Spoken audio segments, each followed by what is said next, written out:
स्वागत है दोस्तों आपका हमारे YouTube चैनल में। तो हम पढ़ रहे थे संत संप्रदाय और भक्ति आंदोलन। हमने पहले शैव धर्म पढ़ा, उसके बाद वैष्णव धर्म पढ़ा और वैष्णव धर्म में दो शाखाएं पढ़ी थी हमने। कौन कौन सी? रामानंदी और वल्लभी, दो शाखाएं पढ़ी थी। इन दोनों के बारे में विस्तृत पढ़ा है और मेरी पिछली क्लास जाके देखे दोस्तों पहले, ताकि ये क्लास अच्छे से समझ आ सके आपको। इन दोनों की प्रमुख पीठें पढ़ी थी और इन दोनों के बारे में पढ़ा था। अब हमारा तीसरी जो शाखा है वो निम्बारक संप्रदाय,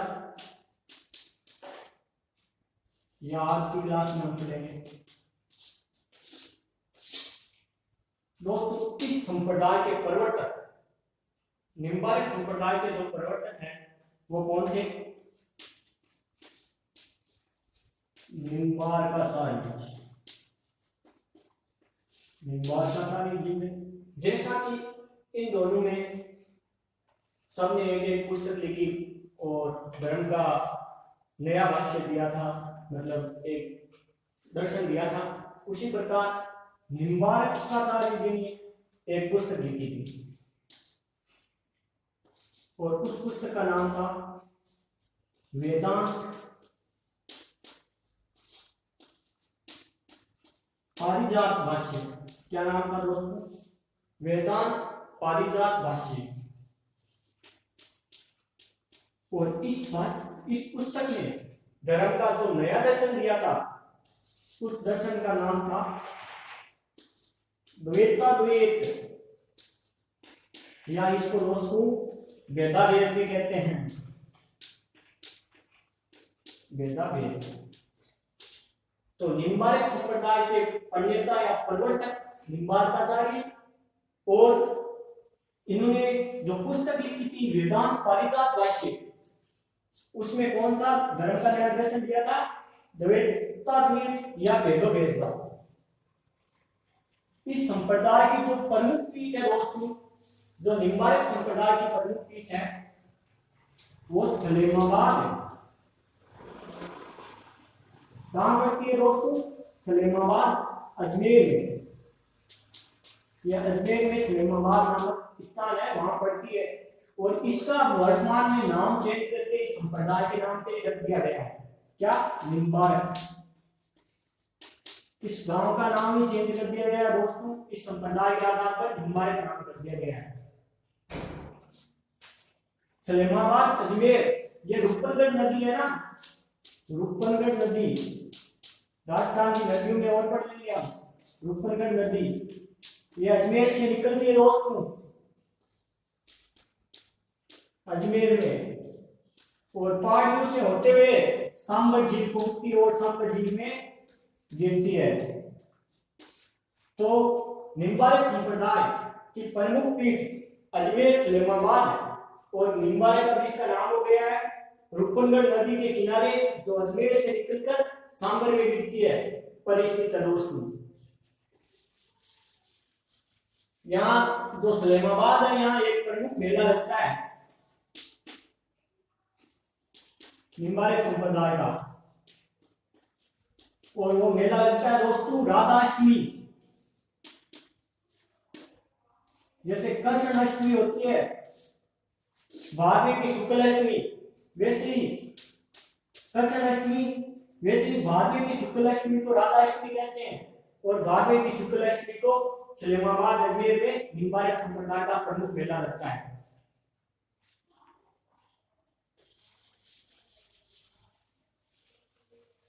जो कल दोस्तों हमने वल्लभी संप्रदाय पढ़ा था, इसमें एक चीज रह गई थी कि वल्लभी संप्रदाय का सार्वत्रिक प्रचार प्रसार कब हुआ था? इसका प्रचार प्रसार हुआ था नागरीदास के समय।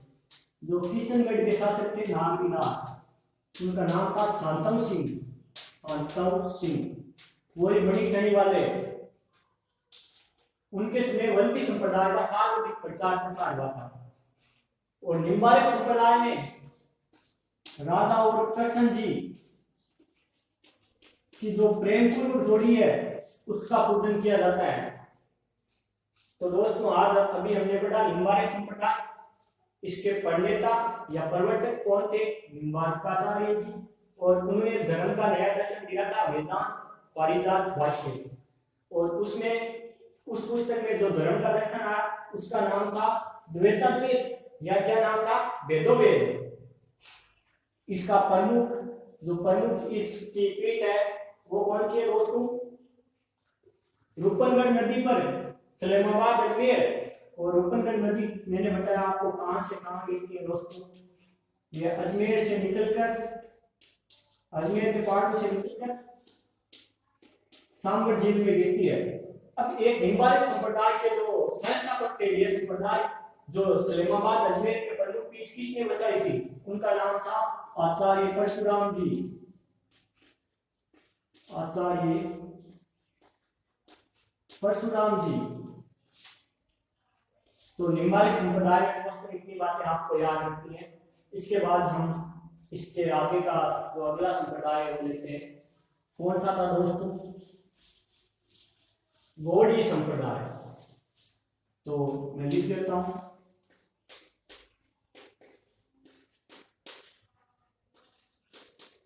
गौड़ीय संप्रदाय।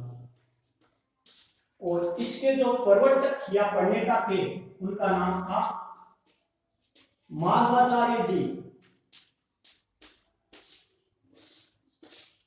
इनको इनका प्रवर्तक या प्रणेता माना जाता है। और जो वास्तविक संस्थापक माना जाता है इस संप्रदाय का, वो वास्तविक संस्थापक, उनका नाम था दोस्तों गौरंगा महाप्रभु। क्या नाम था दोस्तों? गौरंगा महाप्रभु।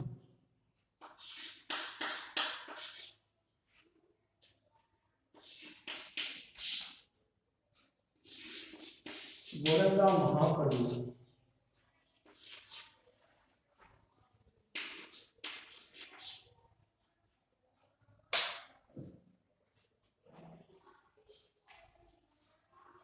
तो गौरंगा महाप्रभु को एक नाम से और जाना जाता था, चैतन्य महाप्रभु।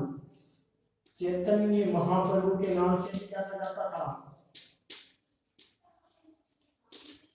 जो गौरंगा संप्रदाय था इसके प्रणेता माधवाचार्य जी और वास्तविक संस्थापक गौरंगा महाप्रभु, जिनको क्या नाम से जाना जाता था? चैतन्य महाप्रभु के नाम से जाना जाता था।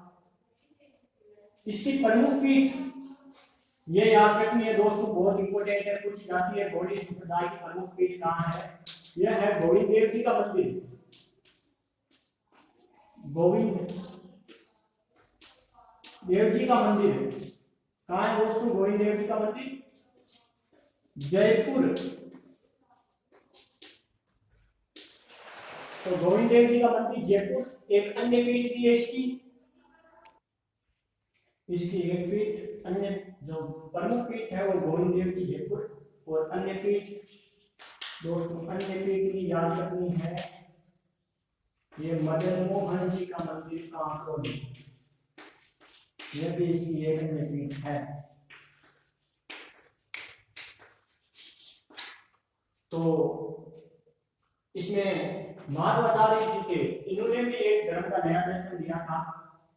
और जैसे सभी संप्रदाय में धर्म का एक नया दर्शन दिया गया और एक किताब लिखी गई, उसी तरह इन्होंने भी एक अपनी पुस्तक लिखी थी, वो पूर्ण पक्ष नाम था उनका। क्या पुस्तक का नाम क्या था दोस्तों? पूर्ण पक्ष। और इसमें जो धर्म का नया दर्शन था वो था वेदवाद। तो निम्बार्क में कौन सा था? जो पुस्तक थी वो पूर्ण परिजात भाष्य थी। और जो धर्म का नया दर्शन था वो वेदोवेद या द्वैताद्वैत का था। तो ये चीजें आपको धर्म का नया दर्शन जो चारों है ना, चारों शाखाएं उनमें भी दिया गया है, चारों का याद रखना है आपको। तो दोस्तों अब हम जो संत है उनके बारे में पढ़ना शुरू करेंगे। चारों शाखाएं तो हमारी पूर्ण हो चुकी है। मैं शाखाओं के नाम लिख देता हूँ एक बार फिर। रामानंद जी, वल्लभी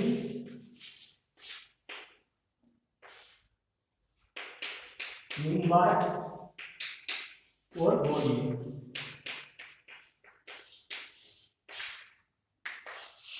ठीक है दोस्तों, तो अब हम संत शुरू करेंगे और संत में पहले ले लेते हैं हम मीरा जी को। मीरा जी बहुत बड़े संत थे, बहुत बड़ी कृष्ण भक्त थी, तो मैं मीरा जी को ले लेता हूं। मीरा जी दोस्तों, मीरा जी मेड़ता से थी, इनका जन्म मेड़ता में हुआ था सन 1698 में। मीरा जी के जो पिता का नाम रतन सिंह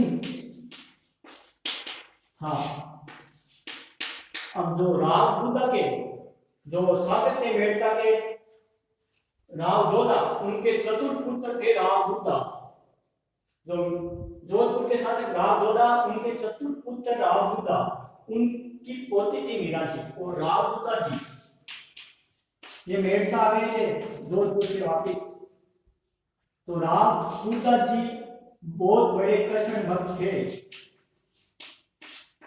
और इन्हीं के कारण मीरा जी के जीवन में कृष्ण भक्ति का प्रभाव पड़ा बचपन से ही। राव जोधा जी के कारण ही मीरा जी कृष्ण भक्त बनी। तो बचपन से मीरा जी पे कृष्ण भक्ति का प्रभाव पड़ा। मीरा जी का जन्म मेड़ता में 1698 में, और इनके जो पिता का नाम रतन सिंह जी था। अब क्या हुआ, 1516 ईस्वी में मीरा जी का विवाह मेड़ता से सीधा मेवाड़ राणा सांगा खानवा वाले, तो राणा सांगा का पुत्र था भोजराज, बड़ा पुत्र था राणा सांगा का भोजराज, और मेवाड़ साम्राज्य का उत्तराधिकारी भी था।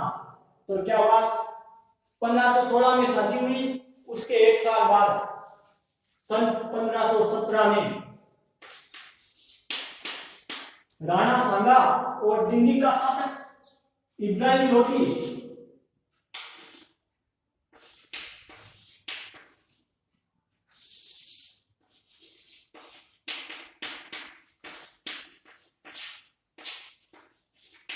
दिल्ली का शासक इब्राहिम लोधी 1517 में राणा सांगा और दिल्ली का शासक इब्राहिम लोधी दोनों के बीच युद्ध हुआ। कौन सा युद्ध हुआ दोस्तों? खातौली का युद्ध। इसमें विजय तो राणा सांगा की हुई थी, लेकिन जो मीरा जी के पति थे भोजराज जी, वो इस युद्ध में खत्म हो गए थे, वीरगति को प्राप्त हुए थे भोजराज जी। और जिससे शादी के 1 वर्ष बाद ही मीरा जी के जीवन में अंधेरा छा गया था। फिर दोस्तों मीरा जी पे बहुत बड़ी समस्याएं पड़ी, जैसे 1527 में खानवा युद्ध के बाद 1528 में राणा सांगा जो मीरा जी के ससुर जी लगते थे, उनकी मृत्यु हो गई। फिर मेवाड़ साके में 1534-35 में कर्मावती जी साथी में समाप्त हो गई, जो मीरा जी की सासू जी थे। तो मीरा जी के जीवन में काफी घोर दुख आ गए और मीरा जी को मीरा जी ने मेड़ता छोड़ के वृंदावन चले गए थे। और वृंदावन जाने का एक और कारण था, बाद में जो विक्रमादित्य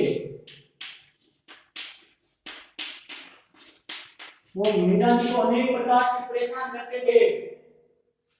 तो विक्रमादित्य जी के परेशान होने पे कभी विष के प्याले भेजते, कभी कुछ भेजते, तो वो काफी परेशान हो जाती थी। उसके कारण मीरा जी ने मेड़ता छोड़ना ही उचित समझा और वो वृंदावन चली गई। वृंदावन जाके मीरा जी ने दास दासी संप्रदाय की स्थापना की। कौन से संप्रदाय की स्थापना की? दास दासी संप्रदाय।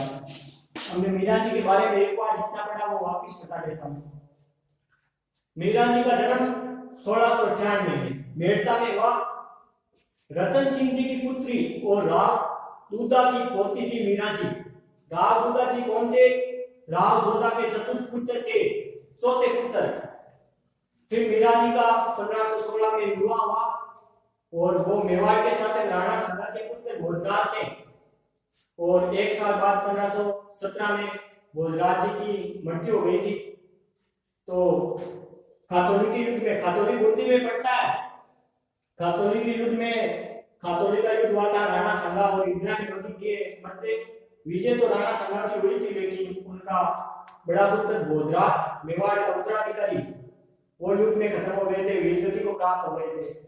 फिर मीरा जी ने मेड़ता छोड़ा और वृंदावन आ गए। वृंदावन आके दास की संप्रदाय की स्थापना की थी और मीरा जी ने कुछ पुस्तकें भी लिखी थी।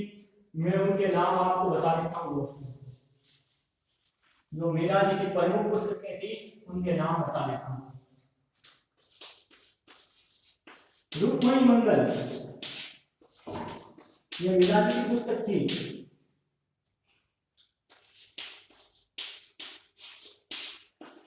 नरसिंह मेहता की हुंडी,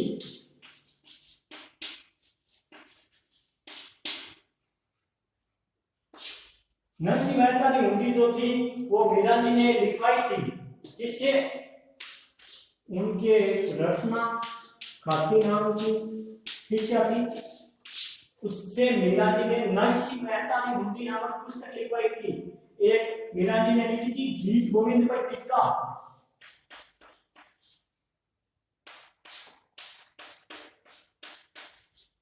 गीत गोविंद पर टीका यह लिखी थी। फिर मीरा जी वृंदावन से गुजरात चली गई और गुजरात में एक मंदिर पड़ता है, मैं आपको बताता हूँ, रणछोड़ दास जी का मंदिर। कौन सा मंदिर? रणछोड़ दास जी का मंदिर गुजरात में है। रणछोड़ दास जी का मंदिर बना हुआ है। ये गुजरात के डाकोर नामक स्थान पर है दोस्तों, रणछोड़ दास जी का मंदिर। इसमें मीरा जी अंतर्ध्यान हो गई थी और मीरा जी की जो चुनरी है, कहते हैं कि मीरा जी भगवान कृष्ण की मूर्ति में ही समाहित हो गई थी और जो उनकी चुनरी है वो भगवान कृष्ण के मुंह में दिखाई जाती है। तो क्वेश्चन आता है मीरा जी के चुनरी के दर्शन कौन से मंदिर में करवाए जाते हैं? तो मीरा जी के चुनरी के दर्शन रणछोड़ दास मंदिर डाकोर गुजरात में करवाए जाते हैं दोस्तों। मीरा जी के राजस्थान में 2 मंदिर हैं, तो एक तो नागौर में पड़ता है, हमारे नागौर मेड़ता में 4 भुजानाथ मंदिर पड़ता है, 4 भुजानाथ मंदिर, ये याद रखने मीरा जी के मंदिर कौन कौन से। दूसरा है मेवाड़ में कुंभलगढ़ दुर्ग, कुंभलगढ़ दुर्ग में पड़ता है। मंदिर का नाम है दोस्तों कुंभ स्वामी मंदिर, कुंभ स्वामी मंदिर।